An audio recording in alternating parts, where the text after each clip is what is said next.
Hello friends, അസ്സലാമു അലൈക്കും. Welcome back to our channel. അപ്പോൾ ഇന്നത്തെ നമ്മളെ റെസിപ്പി ക്യാരറ്റ് പുഡിംഗ് ആണ്. ടേസ്റ്റി ആയിട്ടുള്ള നമ്മുടെ ക്യാരറ്റ് പുഡിംഗ് നമുക്ക് വീട്ടിൽ എങ്ങനെ തയ്യാറാക്കി എടുക്കാൻ നോക്കാം. ഇതിനായിട്ട് ഞാൻ എടുത്തിട്ടുള്ളത് 10 ഗ്രാമിൻ്റെ ചൈന ഗ്രാസിൻ്റെ ഒരു പാക്കാണ്. ഇതിൽ നിന്ന് ഞാൻ ചൈന ഗ്രാസ് എടുത്ത് ഒരു ബൗളിലേക്ക് ചെറിയ കഷ്ണങ്ങളാക്കി നുറുക്കിയിട്ടിട്ടുണ്ട്. ഇനി ഇതിലേക്ക് അല്പം വെള്ളം ഒഴിച്ച് നമുക്കിതൊന്ന് കുതിരാനായിട്ട് മാറ്റി വെക്കാം. ഇതിനായിട്ട് ഞാൻ 400 ഗ്രാം ക്യാരറ്റാണ് എടുത്തിട്ടുള്ളത്. ക്ലീൻ ചെയ്ത് വെച്ചിട്ടുള്ള നമ്മുടെ ക്യാരറ്റ് ഇതുപോലെ ചുരണ്ടി എടുക്കണം. ഇനി ഒരു പാന് അടുപ്പത്ത് വെച്ചിട്ടുണ്ട്. ഇത് ചൂടായി വരുമ്പോൾ അതിലേക്ക് അല്പം നെയ്യ് ഒഴിച്ചു കൊടുക്കാം. ഇനി നമ്മൾ നേരത്തെ ചുരണ്ടി വെച്ചിട്ടുള്ള ക്യാരറ്റ് അതിലേക്ക് ഇട്ട് കൊടുത്തിട്ട് നമുക്കിതൊന്ന് വഴറ്റിയെടുക്കണം. ഒരു 3/4 വേവായി കഴിഞ്ഞാൽ അതിൻ്റെ ഫ്ലെയിം ഒന്ന് ഓഫ് ചെയ്ത് കൊടുക്കാം.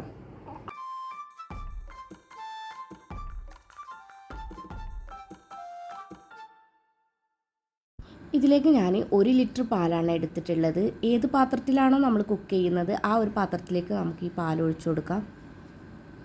പാൽ ഒന്ന് ചൂടായി വരുമ്പോൾ നമുക്ക് ആവശ്യത്തിന് മധുരം ചേർത്ത് കൊടുക്കാം. ഇനി ഒരു 3/4 ടീസ്പൂൺ നമുക്ക് വാനില എസൻസ് ഒഴിച്ചു കൊടുക്കാം. ഇനി ഇതിലേക്ക് കുറച്ച് കണ്ടൻസ്ഡ് മിൽക്ക് ഒഴിച്ചു കൊടുക്കാം. മധുരം നോക്കിയിട്ട് വേണം ഒഴിച്ചു കൊടുക്കാനായിട്ട്. അത്യാവശ്യം നല്ലൊരു മധുരം വേണം കേട്ടോ ഈ ഒരു പുഡിങ്ങിന് കുറച്ചൊരു മധുരം ഉണ്ടെന്നുണ്ടെങ്കിൽ ടേസ്റ്റ് ഉണ്ടാവുള്ളൂ കേട്ടോ. മധുരം കുറഞ്ഞു പോയാൽ ടേസ്റ്റ് കുറഞ്ഞു പോകും. അതുകൊണ്ട് മധുരം നിങ്ങൾ ആവശ്യത്തിനനുസരിച്ച് ചേർത്ത് കൊടുക്കാം കേട്ടോ. ഇത് തിളക്കാനായിട്ട് അവിടെ മാറ്റി വെക്കാം. ഇനി ഇതേ സമയം കൊണ്ട് നമ്മൾ നേരത്തെ എടുത്ത് വെച്ചിട്ടുള്ള ചൈന ഗ്രാസ് നമുക്കൊന്ന് മെൽറ്റാക്കി എടുക്കണം. ഇതിനായിട്ട് ഞാനൊരു പാത്രത്തിലേക്ക് ഇത് മാറ്റി വെച്ചിട്ടുണ്ട്.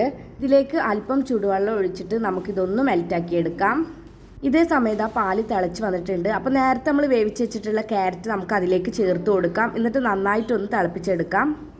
ഇനി നമുക്കിതിൻ്റെ ഫ്ലെയിം ഒന്ന് ഓഫ് ചെയ്ത് കൊടുക്കാം. ഇതേ സമയം തന്നെ നമ്മുടെ ചൈന ഗ്രാസ് നന്നായിട്ട് മെൽറ്റായിട്ട് വന്നിട്ടുണ്ട്. ഇനി നമുക്ക് ഈ ചൈന ഗ്രാസ് ഇതിലേക്ക് ഒഴിച്ചു കൊടുക്കണം. ഇത് രണ്ടും ചൂടോടുക്ക് വേണം കേട്ടോ ഇത് ചെയ്ത് കൊടുക്കാനായിട്ട്.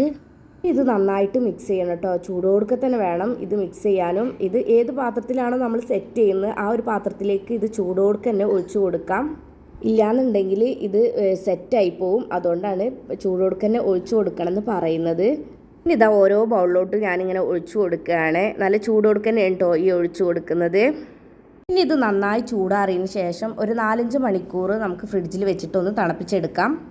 അപ്പോൾ ഇത്രേ ഉള്ളൂ ഇന്നത്തെ വീഡിയോ.